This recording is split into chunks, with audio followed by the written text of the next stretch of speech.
In a world where legends breathe fire and shadows whisper secrets, she was born to be forgotten, until fate marked her as the mate of the most feared and mysterious being the sacred moon pack has ever known, the Dragon King.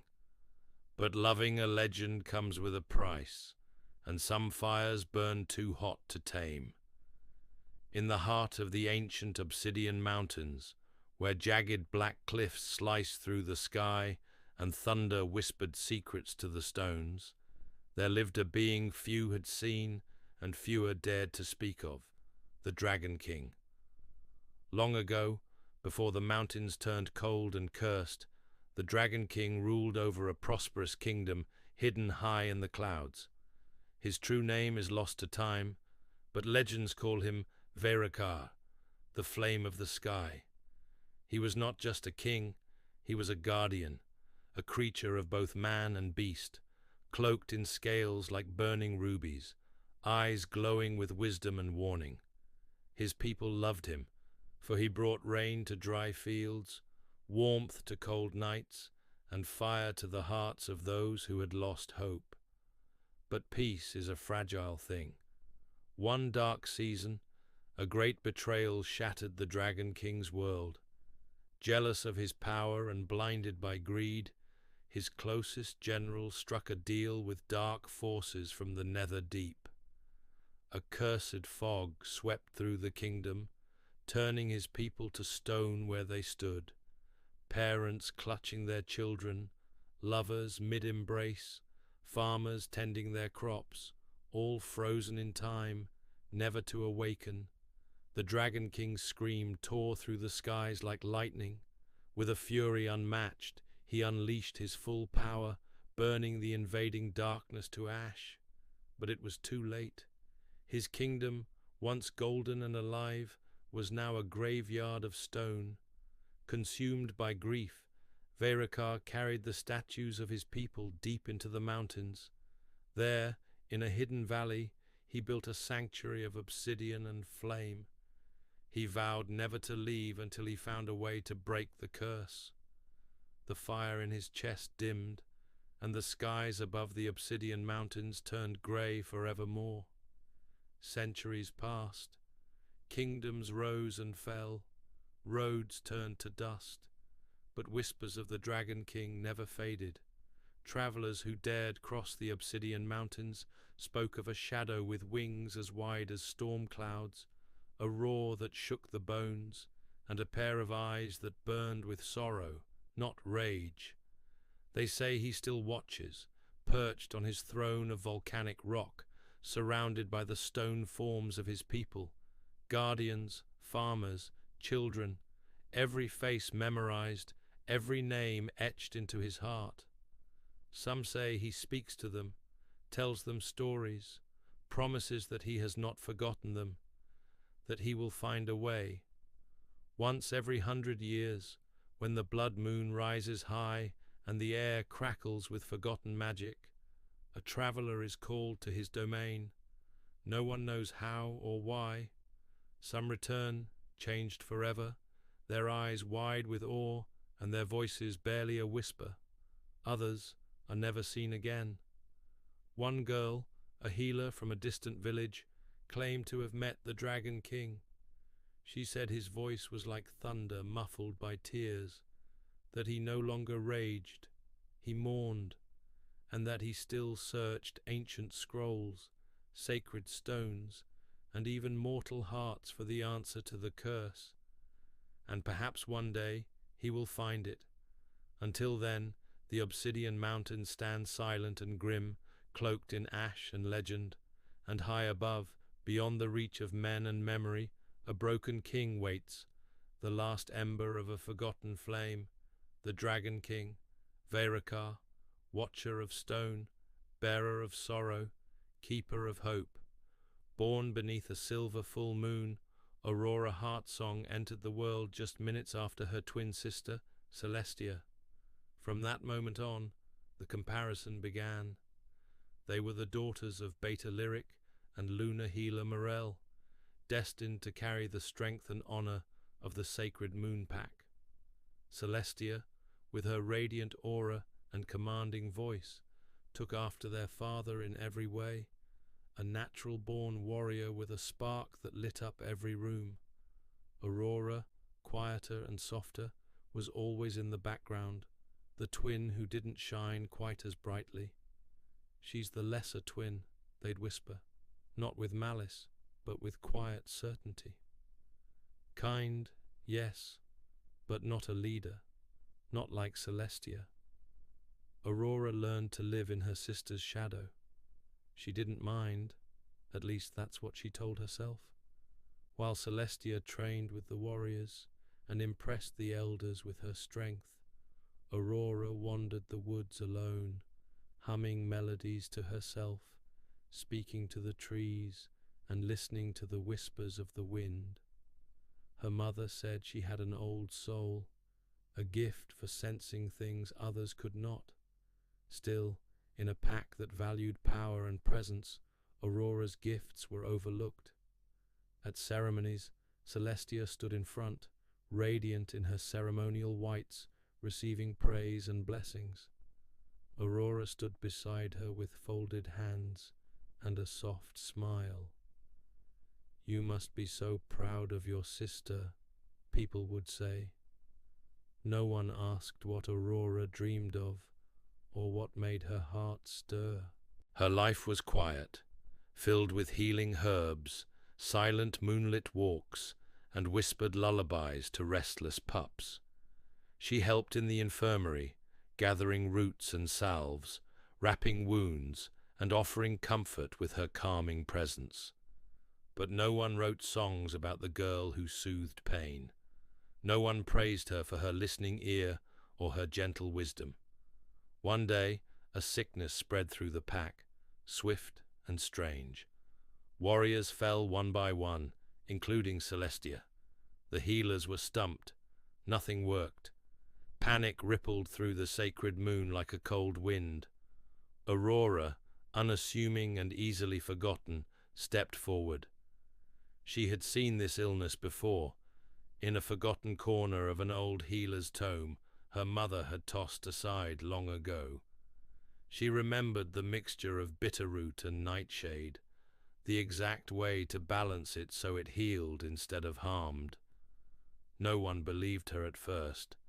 They didn't listen, not until Celestia's fever worsened and hope began to fade. With shaking hands and a steady heart, Aurora prepared the potion. She stayed at her sister's side all night, humming her quiet lullabies, holding her hand. By dawn, Celestia's fever broke, and the whispers changed. She saved her. Aurora Heartsong, the quiet one. Still, Aurora didn't crave the spotlight. When the pack offered her praise, she only smiled. She wasn't looking for glory. She only wanted to be seen, truly seen, for who she was, not who she wasn't. Celestia, now humbled, stood beside her sister at the next full moon gathering. This time, she did not take center stage. She stepped aside and let Aurora speak. And for the first time, Aurora Heartsong's voice rang out beneath the moonlight, soft, steady, powerful in its calm. She had always been more than the lesser twin. She was the quiet strength that held the sacred moon together. And now, finally, they all saw her. Aurora had always thought she knew her place in the pack. As a skilled hunter and loyal member of the Crescent Moon Wolves, she'd spent years training, earning respect, and quietly hoping for a mate to call her own. But nothing had prepared her for the night she discovered the glowing mark on her wrist, the ancient symbol of a mate bond, and the truth it revealed. It started on a quiet evening. Aurora had been patrolling the forest's edge when a sudden sharp sting on her wrist made her glance down. There, glowing softly against her pale skin, was an intricate mark, a swirling emblem she'd only seen in the oldest pack scrolls, spoken of only in hushed stories. It was the symbol of a mate bond, one that tied two souls across time and fate. Her heart thundered as she realized what it meant. She was marked. The pack elders had always told her that such marks appeared only when a wolf was truly fated to another, bound by an unbreakable connection.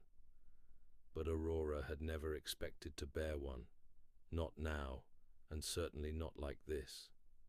She rushed back to the pack's camp, the glowing mark pulsing faintly as if alive. Word spread like wildfire, and soon the entire pack was buzzing with whispers and speculation. The elders confirmed the mark's authenticity. It was real. But there was one problem. Aurora's mate was not just any wolf. He was the legendary Dragon King, a powerful, enigmatic figure who ruled a neighboring pack shrouded in mystery and feared for his fiery temper and immense strength. Shock rippled through the crescent moon wolves. The Dragon King was a force none dared to challenge, and his mate was believed to be a destined warrior of unmatched power. Aurora, though fierce, had never imagined such a destiny for herself. Despite the shock, Aurora felt a strange calm settle over her. The mark glowed warmer when she thought of him, an unseen thread pulling her toward the distant mountains where the Dragon King's pack lived. Days later, the Dragon King arrived. His presence was overwhelming, tall, broad-shouldered, with eyes like molten gold that seemed to pierce right through her. He approached Aurora silently, and when their eyes met, the air around them crackled with a power neither could deny. "You bear the mark," he said, his voice deep and commanding but tempered with surprise. "I never expected this." "Neither did I," Aurora admitted, though her voice was steady. "But it seems fate has chosen us." The Dragon King nodded solemnly. "Our bond is ancient, forged in fire and blood. It will change everything." True to his word, their bond transformed Aurora in ways she hadn't imagined. She felt strength coursing through her veins, instincts sharpening, and a fierce loyalty that burned brighter than any flame. The pack, once wary, began to see the power of their union. Together, they faced threats from rival packs, forged new alliances, and uncovered secrets long buried beneath the earth. Aurora's courage and the Dragon King's fire became a symbol of hope and strength for both packs. Yet, the journey was not without struggle. In the end, the unexpected mate mark was more than a symbol. It was a promise, a connection that transcended fear and doubt, binding Aurora and the Dragon King as partners in power, passion, and destiny. And as the moon rose high over the crescent moon pack, Aurora knew that her life, forever changed by that glowing mark, was only just beginning. Aurora's heart pounded as she stood at the edge of the dense forest that blanketed the mountain's base. The cold wind whispered through the towering pines, carrying an ancient, almost magical chill. News had spread swiftly through the pack. She had been summoned to meet the Dragon King himself. Even the elders were uneasy, and her sister Mira's eyes burned with jealousy, the unspoken words hanging thick in the air between them. The pack's fear wasn't without cause. The Dragon King was a legend whispered among the mountain folk, a towering creature with scales like molten gold and eyes that burned like embers. Many who had ventured near his lair had never returned, but Aurora knew the call was no ordinary summons. It was a destiny she couldn't ignore, even if it meant walking into the mouth of the fire. Mira's glare followed her as Aurora turned away from the camp. "You think you're special," Mira had hissed earlier, "but the king doesn't want you. He wants a pawn, someone to bend to his will." Aurora clenched her fists, but didn't respond. She wasn't a pawn, and whatever awaited her in the mountains, she would face it with courage. The climb was steep and treacherous. Jagged rocks jutted out like the teeth of some ancient beast, and the path narrowed beneath twisted, gnarled branches.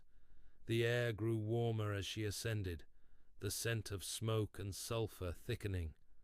At last, she reached the cavern's mouth, a yawning maw carved into the mountain's heart, glowing faintly with an eerie red light. Taking a deep breath, Aurora stepped inside. The cavern was vast, its walls shimmering with veins of ruby and onyx. Shadows danced as flickering flames roared in pits around the chamber, casting strange reflections. And then, from the depths of the cavern, a voice rumbled, deep and resonant, like thunder rolling through stone. "Welcome, Aurora of the Pack." From the darkness emerged the Dragon King himself, immense and regal. His scales glittered like molten gold, his eyes burning with an ancient intelligence. Smoke curled from his nostrils, and his wings stretched wide, casting shadows that seemed to swallow the light. Aurora held her ground, despite the awe that threatened to overwhelm her.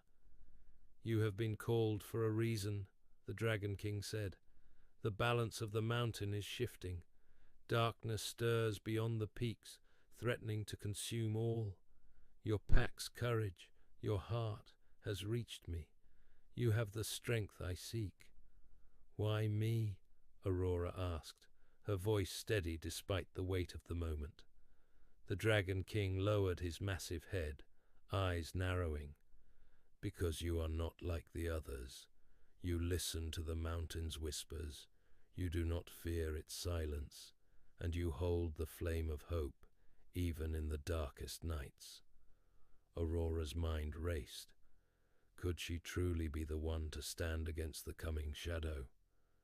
The Dragon King extended a clawed hand, within which lay a small glowing ember, alive with flickering light. "Take this," he said, "a piece of my fire. It will guide you, protect you, and bind you to the mountain spirit. But beware, the fire is both a gift and a test. It will reveal your true nature." Aurora reached out, her fingers brushing the ember's warmth. As it settled into her palm, a surge of power flowed through her, fierce and exhilarating. She felt the mountain pulse beneath her feet, the air crackle with life. "I accept," she whispered. The Dragon King's eyes gleamed with approval. "Go now, child of flame. Return to your pack. The path ahead is fraught with peril, but you will not walk it alone. The mountain watches over you." As Aurora turned to leave, she heard a low growl from the shadows. From the darkness stepped a great wolf, eyes shining with loyalty and ancient wisdom. Mira's voice echoed faintly in her memory, but Aurora knew now her own path was destined to blaze bright, no matter the doubts of others. Outside the cavern, the cold mountain air greeted her once more. The ember's light pulsed softly in her hand, a beacon in the gathering dusk. She was no longer just a member of the pack. She was their hope, and the mountain was calling her home. The Dragon King had waited long in the shadowed halls of his ancient palace, expecting a girl who would cower before him, a trembling child, easily swayed by fear and flattery. He had heard whispers of Aurora, the girl from the village beyond the misty forest. They said she was delicate, shy, a flicker of light easily snuffed out by the roaring storms of the world. That was what he believed. But as the heavy doors creaked open and she stepped inside, the Dragon King's expectations shattered like glass under a hammer. Aurora was not timid. She walked forward with calm, measured steps. The silver moonlight that poured through the towering windows wrapped around her like a gentle cloak, casting her silhouette in ethereal hues. Her eyes, deep and steady, met the Dragon King's gaze without flinching. There was no flicker of fear in those eyes, only quiet strength and unwavering dignity. The throne room was vast and cold, but Aurora did not shrink away from the immense presence looming before her. The Dragon King's scales shimmered with the glow of countless fires, his breath warming the air with an ancient heat, yet the fire inside him found no match for the cool, steady flame burning within her. "Why do you come here, child?" His voice rumbled, like distant thunder echoing through stone corridors. Aurora's lips curved into a faint, respectful smile. "I come seeking understanding." The Dragon King arched an elegant brow, intrigued. "Understanding? Few have ever dared seek understanding here. Most come with demands, threats, or desperation." She took a step closer, her voice steady and clear. "I come because the world outside your kingdom trembles with fear, not just of you, but of what the future holds. I wish to know if there is a way to walk beside you, rather than beneath your shadow." His eyes narrowed, reflecting both the flickering flames of his domain and the moonlight that seemed to shield her. For centuries he had ruled with fire and fury, and the thought of companionship, or even respect, was foreign and unsettling. "You speak boldly, little moonlight." His gaze softened, just slightly. "Most would see only a monster in me, but you see beyond the fire." Aurora nodded. "Fire can burn and destroy, but it also gives warmth and light, just as moonlight soothes and guides the night. We are not so different." The Dragon King's massive claws flexed, causing the stone beneath to tremble. "And what would you have me do with your words, girl? The world I command is harsh and unforgiving. Then teach me your strength, and I will teach you patience. Teach me how to wield fire without burning everything to ash, and I will show you how moonlight can calm the fiercest storms." Her voice was soft, but unwavering, a promise, not a plea. A long silence stretched between them. The ancient king, whose breath could ignite mountains, found himself drawn to the fire within her, a fire tempered by the moon's gentle glow. Finally, he spoke, his voice quieter now, threaded with something like hope. "Perhaps, then, this meeting is not the clash of fire and moonlight, but the beginning of a new dawn." Aurora's smile grew, warmer this time. A dawn where fire and moonlight walked together. The Dragon King lowered his massive head slightly, a gesture of respect rarely given. "Come then, Aurora of the village beyond the mist. Let us see if the fire and moonlight can create more than destruction. Let us see if they can create a future." And so, in that vast hall where shadows danced with flames, the first meeting between fire and moonlight was not one of fear or submission, but of quiet strength, dignity, and the fragile hope of unity. If you want, I can help expand this into a longer scene, or shift the tone. Would you like a more descriptive, emotional, or action-driven version? The king sat alone in the vast chamber, the weight of his crown heavy on his brow, but lighter than the loneliness that surrounded him. His throne, grand and imposing, seemed more a prison than a seat of power. The walls, though adorned with gold and tapestries, echoed back only silence. Outside, the kingdom bustled with life, but inside, time slowed, and the shadows grew longer. He had grown accustomed to solitude. It was a wall he had built brick by brick, carefully, deliberately, to shield himself from the betrayals and disappointments that the throne had demanded. His loneliness was a fortress, No one could breach it, or so he believed. Then she arrived, not a princess, nor a noblewoman of famed lineage, but a visitor from a quiet village far beyond the palace gates. Her presence was unassuming, almost fragile, yet there was a steady light in her eyes, calm, reflective, and unshaken by the grandeur or gloom that surrounded the king. The first time she was brought before him, the courtiers whispered nervously. She spoke little, bowing with a gentle grace that caught the king's attention. Her voice, when she finally spoke, was soft but steady, her words thoughtful and measured. She did not fawn or flatter, nor did she demand favors. Instead, she asked questions, quiet, probing questions that revealed a mind that observed more than it spoke. The king found himself drawn to her calmness, a stark contrast to the chaos and noise he was used to. Her presence felt like a balm to his weary soul. Yet, caution kept his gaze distant.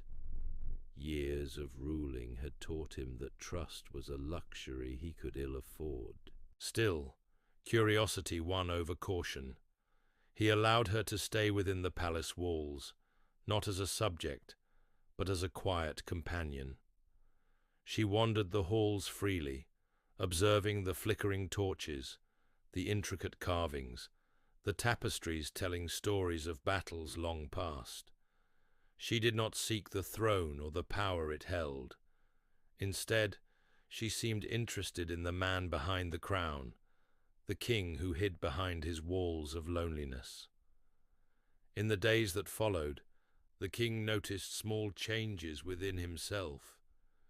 He found himself lingering longer in her presence, listening as she spoke of the simple beauty of her village, the way the morning light filtered through the trees, the sound of children laughing by the river, the scent of wildflowers carried on the breeze.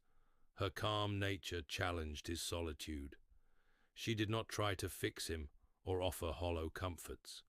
Instead, she held space for his pain and silence, never pressing too hard, but always present. It was a new kind of connection, one that required no masks or pretense. One evening, as the sun dipped below the horizon and painted the sky in hues of amber and violet, the king invited her to walk with him along the palace gardens. The air was cool, carrying the scent of jasmine and earth. They spoke little, but the silence was no longer heavy. It was shared, comfortable. For the first time in years, the king felt a crack form in the walls he had built so carefully. It was a small fissure, barely noticeable but real. It shimmered with possibility, a glimmer of hope that maybe, just maybe, he could let someone in. She looked at him, her eyes steady and kind, and he saw not the king, but the man beneath the crown, the man who longed for connection, for understanding. He allowed himself to hope, and in that fragile hope, the walls began to crumble. Aurora had always known there was something behind his eyes, a shadow that flickered beneath the surface, a silence heavier than words. But today, as the sun dipped low and cast a soft orange glow across the quiet room, he finally let the weight of his past spill from his lips. "It's hard to say," he murmured, voice barely above a whisper, "but you deserve to know." Aurora leaned in, heart pounding, her hand reaching out gently to rest over his. His skin was warm, but trembled with the memories he tried so desperately to keep locked away. My people. They were taken from me, killed, erased. His voice cracked. I was only a boy when it happened. One moment we were whole, the next... He swallowed hard, eyes staring at some distant, painful place. My family, my friends, everything I loved, all gone. The silence between them thickened. Aurora's chest ached as she imagined the loneliness, the unbearable loss. She squeezed his hand, willing him to keep going. "I carry their faces with me," he said finally. "Every day. The pain, the anger. It's like a fire inside that never dies. But I learned to hide it, to survive." Tears pricked at Aurora's eyes. She had always admired his strength, the way he moved through the world with quiet grace, masking the storm within. But now she understood the depth of his wounds, the shattered pieces he carried alone for so long. "I'm here now," she whispered, voice trembling. "You don't have to carry it alone anymore." He looked at her then, really looked. In that gaze, she saw the fragile hope, the yearning for healing. "We're both broken," she continued, "but maybe we can put the pieces back together. Together." He nodded slowly, a flicker of something gentle and vulnerable breaking through his guarded exterior. "Together," he repeated. Days turned into weeks, and as they shared stories and silence, pain and laughter, a bond grew stronger between them, forged not only by love, but by the shared scars they bore. Aurora learned that healing wasn't about forgetting the past, but about finding someone who could hold your pain without fear. In the quiet moments, he would open up more, tell her about the people he'd lost, their smiles, their hopes, the lives that were cut short by cruelty and fate. Aurora listened, her heart breaking and mending with each story, and she too shared her own wounds, the betrayals, the loneliness, the fears that clawed at her heart. They found comfort in their shared vulnerabilities, their hands entwined like lifelines in a storm. One night, as the stars shone like distant promises, they sat beside the fire. The flames danced, casting flickering shadows that seemed to echo their intertwined souls. He reached for her, his fingers tracing gentle patterns along her arm, as if memorizing her presence. "Pain changes us," he said softly, "but it doesn't have to define us." Aurora smiled, her eyes shining with tears and determination. "Number it teaches us strength, and it brought me to you." In that moment, the fire wasn't just a source of warmth, it was a symbol of their journey. Through fire and pain, they were reborn, not as broken individuals, but as two souls bound by resilience and love. Their bond deepened beyond passion and promises. It was a sacred connection built on trust, empathy, and the courage to face their scars together. They were no longer just mates. They were healing companions, walking side by side through the shadows, finding light in the broken places. Aurora's heart swelled with a fierce protectiveness and tenderness. She vowed silently to never let him feel alone again. And he, in turn, found a new strength in her presence, a reason to hope, to dream, to believe in a future where love could rise from the ashes of pain. Together, they were more than their pasts. Together, they were becoming whole. The air in the sacred Moonpack's territory was heavy with tension, thick as the fog that curled between the ancient pines. Word had spread quickly. Aurora, the once beloved sister, had crossed a line no pack member dared to approach. To the pack, she was no longer one of their own. She was a traitor. Aurora had always been different.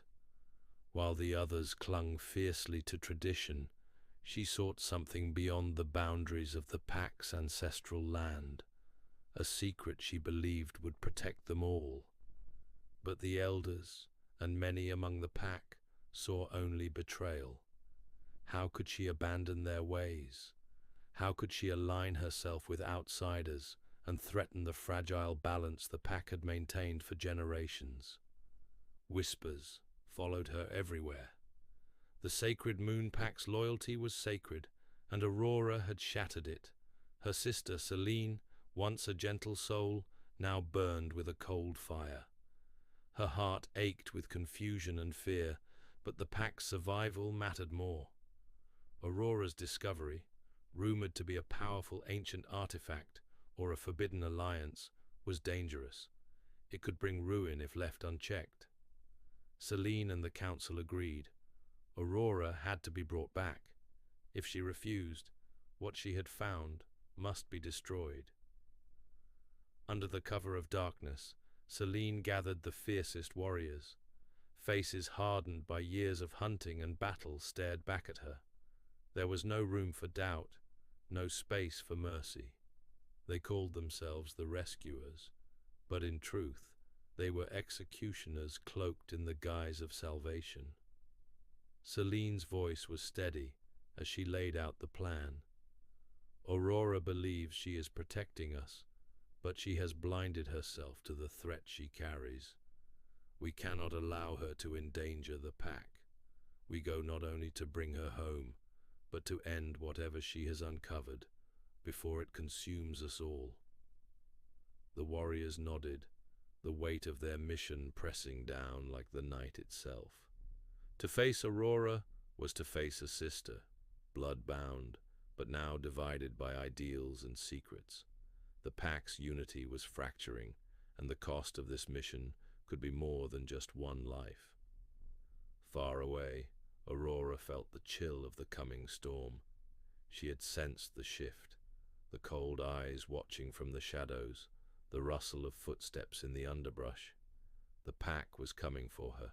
She was ready. Aurora had risked everything to uncover what the elders feared.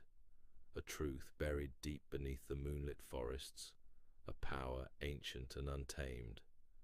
It was not just a relic, but a key, one that could either save her people or doom them. She believed in its promise, even if her pack did not. But as the footsteps drew nearer, doubt gnawed at her resolve. Could Selene and the pack understand what she had found? Or were they blinded by fear, willing to burn the light just to keep their shadows intact? The sacred bond that once held them together now threatened to unravel completely. In the stillness of the night, the two sisters prepared for a confrontation that would shake the foundation of their world. One fought to protect the past, the other to redefine the future. Both believed they were right, but only one truth could survive. As the pack closed in, the forest seemed to hold its breath. The rising conflict was no longer just between two sisters. It was a battle for the soul of the sacred moon pack, where love, loyalty, and betrayal intertwined beneath the watchful gaze of the sacred moon. Aurora's breath came in sharp gasps as she fled through the dense forest, branches clawing at her face and clothes. The moon hung high, pale and cold, but the darkness around her felt alive, watching, waiting. She could hear footsteps pounding behind her, relentless and fast. She dared a glance over her shoulder. Two men cloaked in shadow chased her, weapons glinting faintly in the moonlight. Their intent was clear. This was no random attack. Aurora's heart pounded harder. If they caught her, everything would be lost. She stumbled over a root and fell hard to the ground. Pain shot through her ankle, but she forced herself to rise. "Please," she whispered to the night, "help me." Suddenly the forest stilled. The air thickened. The men faltered, sensing something terrible approaching. The ground trembled beneath their feet. From the depths of the mountain, a rumble echoed, a deep, ancient roar that shook the stars. The Dragon King had awakened. No one dared approach the Dragon King's lair. Tales of his wrath kept kingdoms in fear. Yet all knew one thing about the mighty beast. Beneath his scales of fire and fury, his greatest strength and weakness was love. Aurora's bloodline was bound to the Dragon King by fate and ancient magic. She was the last of the line, the only one who could calm his rage. But now she was in danger, and with her peril, so too was the kingdom. The Dragon King burst through the trees like a wildfire, his scales blazing like molten gold, eyes glowing with fierce intensity. Flames licked the air around him, scorching the earth with every thunderous step. His roar shattered the night, a sound that made the stars blink in terror. His enemies froze. The men who chased Aurora saw the beast's immense power, but they also saw something else. His eyes softened the moment they met hers. "Run," Aurora urged, pulling herself forward despite the pain. "Hide." But the Dragon King's wrath was not just fire and fury. It was protection, pure and unyielding. With a sweep of his massive wing, he sent the attackers tumbling to the ground, their weapons melting away like wax. He lowered his colossal head, nuzzling Aurora gently, smoke curling from his nostrils. "You are safe," his voice rumbled inside her mind, a voice only she could hear. "I will not let them harm you." Aurora looked into his eyes, full of fierce love and sorrow. The kingdom's enemies had misjudged the Dragon King, seeing only a beast to be slain, not the father, the guardian, the heart beneath the scales. But love was his vulnerability, and his enemies sought to exploit it. As Aurora steadied herself, she realized why they attacked. They believed that by hurting her, they could break the Dragon King's spirit, turn his love into weakness. But they were wrong. With Aurora by his side, the Dragon King's power grew stronger. His love was not a chain, it was his shield, a shield forged in fire and unbreakable will. Together, they rose from the ashes of the attack. Aurora's courage and the Dragon King's fury intertwined, a bond unshakable, a force unstoppable. The enemies fled into the shadows, whispering tales of a dragon awakened not just by rage, but by love, a love that would consume all who dared threaten it. In the silence that followed, Aurora whispered to the Dragon King, "I am yours, always," and the Dragon King's flames burned brighter than ever, a beacon of protection, power, and unyielding devotion. Aurora refused to be defined by weakness or fear. In a world where women were often expected to be quiet, gentle shadows behind the men they stood beside, she chose to shine, fierce and unyielding. She refused to be seen as a victim, as someone who needed saving. Instead, she stood tall, shoulder to shoulder with her mate, a force of equal strength and courage. Her story was not one of submission, but of partnership, a bond forged through trials, shared dreams, and an unwavering respect. Aurora knew the weight of expectation and the sting of underestimation, but she carried herself with a quiet fire that no one could extinguish. From the moment they met, it was clear they were equals. Her mate saw not just her beauty, but the steel beneath her calm exterior. He recognized her bravery, her fierce determination to fight for what she believed in, and her refusal to back down from injustice. Together, they were a team, two halves of a whole, each complementing the other's strengths and covering each other's vulnerabilities. In their community, challenges were many and often daunting. Conflict arose, dangers lurked in shadows, and the road ahead was uncertain. But Aurora never let fear rule her heart. When others faltered, she stood firm. Her voice carried the power of conviction. Her eyes sparkled with the unshakable belief that she and her mate could face anything together. When her mate was challenged by foes who sought to intimidate and diminish him, Aurora was there, unwavering and fierce.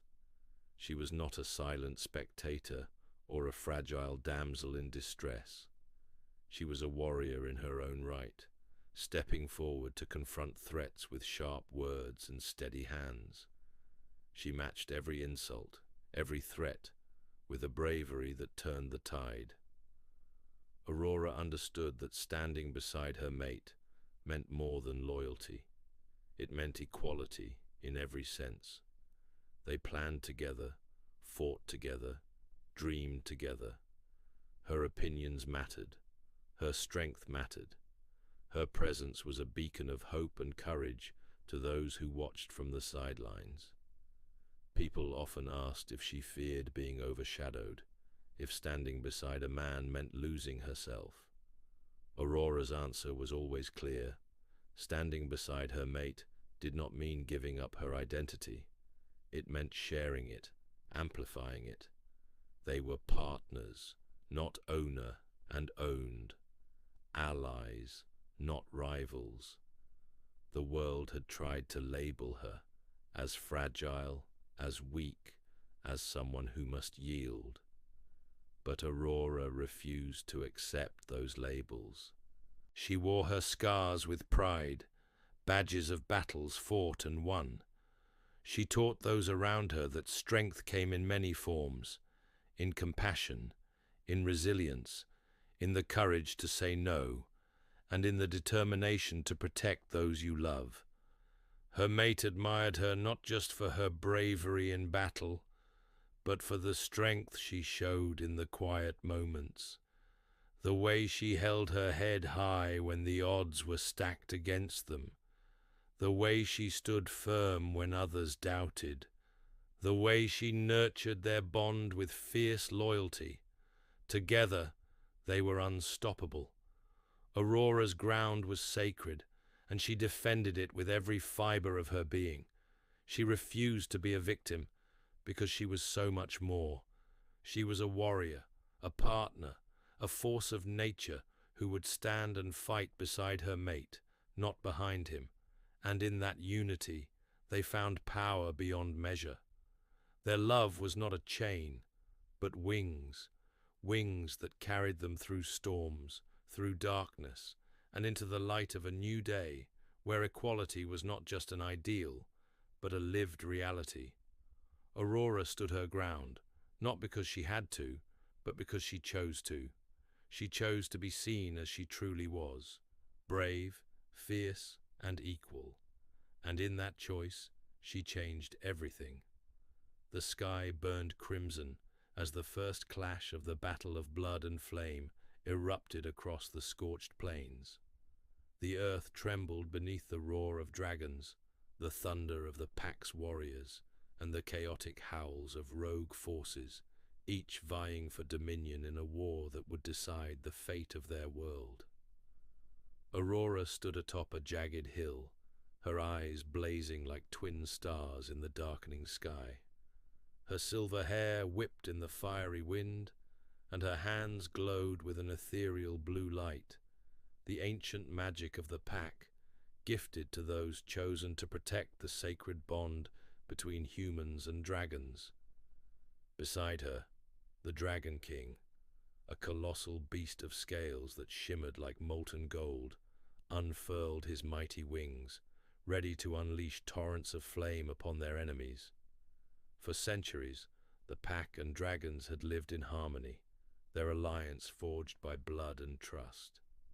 But now, rogue forces, warriors twisted by greed and dark ambition, had risen from the shadows to shatter that fragile peace. They sought to claim the dragon's power for themselves, to bend the skies to their will, and to extinguish the ancient bond that Aurora and the Dragon King swore to defend. "Hold steady, Aurora," the Dragon King's deep, rumbling voice echoed in her mind. "They will come for us in waves. We must stand unyielding." Aurora nodded, drawing strength from the Dragon King's presence. She summoned a surge of magic, weaving it into a shimmering shield that enveloped her and the Dragon King. Around them, the pack warriors formed a circle, their howls blending with the Dragon King's thunderous growls into a symphony of defiance. From the east, the rogue forces charged, shadowy figures clad in dark armor, their eyes burning with hatred. They wielded weapons forged in forbidden fires, blades that thirsted for dragon blood and souls. As they closed in, the Dragon King roared and unleashed a blaze that lit the battlefield like the sun itself. Flames twisted and danced, carving paths of destruction through the enemy ranks. Aurora surged forward, her magic igniting in dazzling bursts that shattered the rogues' dark shields. Her every movement was a dance of power and grace, each strike a promise that the bond between pack and dragon would never break. She fought not just for survival, but for the legacy of those who had come before her. But the rogue forces were relentless. Their leader, a shadowy figure cloaked in swirling black flames, emerged from the chaos, eyes locked on Aurora and the Dragon King. He raised his weapon, a twisted spear pulsating with dark energy and charged with deadly speed. "Watch out!" Aurora shouted, barely dodging the spear's lethal strike. The Dragon King roared in warning and surged forward, his claws rending the air as he intercepted the rogue leader. Their battle shook the ground, a clash of titans fueled by fury and ancient power. Aurora leapt beside the Dragon King, channeling her magic into a blade of pure light. She slashed at the rogue leader, forcing him back step by step. The rogue's dark flames met her light, hissing and snapping in a fierce contest of wills. Around them, the pack warriors and dragons fought as one, each bite, claw, and spell a testament to their unbreakable bond. The battlefield was a blur of fire and blood, hope and despair. But even in the darkest moments, Aurora felt the Dragon King's strength beside her, a beacon that never dimmed. With a final cry, she drove her light blade into the rogue leader's spear, shattering it in a burst of radiant energy. The dark flames flickered and died, and the rogue leader fell, defeated. The tide of battle turned. The rogue forces, leaderless and broken, began to retreat into the shadows from whence they came. The bitter winds of war had finally ceased, leaving behind a land scarred but unbroken. For years, the kingdom of Eldoria had trembled beneath the shadow of treachery and bloodshed. But now, with the enemies defeated and the truth laid bare for all to see, a fragile peace settled over the realm. Aurora stood atop the castle balcony, gazing over the city that stretched below her like a living tapestry. The early morning sun painted the rooftops in gold, and the people, once fearful and uncertain, now bustled with cautious hope. It was a new dawn, not just for Eldoria, but for the woman who had carried the kingdom's fate on her shoulders. She remembered the long nights spent strategizing with her council, the whispers of doubt that followed her every step, the weight of expectation pressing on her chest. Aurora had not come to power because of alliances formed in shadowy halls or the strength of a royal bloodline. No, she had risen because of who she was, undaunted, resolute, and fiercely devoted to her people. The enemies who had sought to tear Eldoria apart lay vanquished, defeated not merely by swords, but by the unwavering spirit of a kingdom united behind its true leader. Aurora's victory was a testament to courage and conviction. She had refused to be a pawn in the games of power. Instead, she had become the queen her people needed. In the weeks since the final battle, the kingdom had begun to heal. Markets reopened, children laughed in the streets once more, and the scars of war slowly faded into stories told by elders. Aurora moved among her people, listening to their hopes and fears, promising renewal. Her reign was not about grand proclamations or hollow ceremonies. It was about rebuilding trust, restoring justice, and forging a future where every voice mattered. Her coronation was unlike any before it. There were no grand displays of wealth or the usual pomp reserved for rulers who clung to titles inherited or bought. Instead, it was a gathering of hearts, villagers, warriors, scholars, and merchants alike, who stood together to affirm a new kind of leadership. When the crown was placed upon Aurora's head, it was not just a symbol of authority, it was a pledge. "I am your queen," she declared, her voice steady and clear. "Not because of whom I have loved or the alliances I have made, but because of the strength we have built together. This kingdom belongs to us all, and together we will rise." Her words echoed through the halls of the castle and across the fields and forests of Eldoria. The people saw in Aurora not a figurehead, but a beacon of hope, a ruler shaped by trials, tempered by loss, and inspired by the unbreakable bond with her land. Yet Aurora's journey was far from over. She knew the peace they now enjoyed was fragile, a delicate bloom that could be crushed if neglected.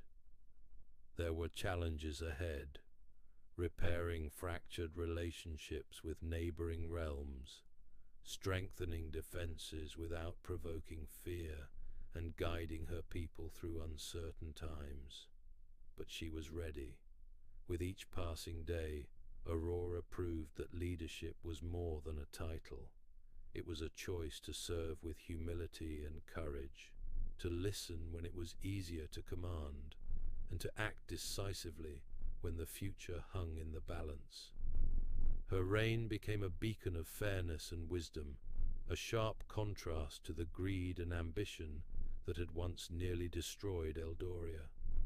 The kingdom had been reborn, not through conquest or marriage, but through the power of a queen who dared to be herself. Aurora's legacy would be one of resilience and hope, a reminder that true strength lies not in birthright or alliance, but in character and heart. As the sun climbed higher, casting light over a land waking to new promise, Aurora smiled quietly to herself. The battle was won, the kingdom was free, and a new chapter had begun, one written by the people and their queen together.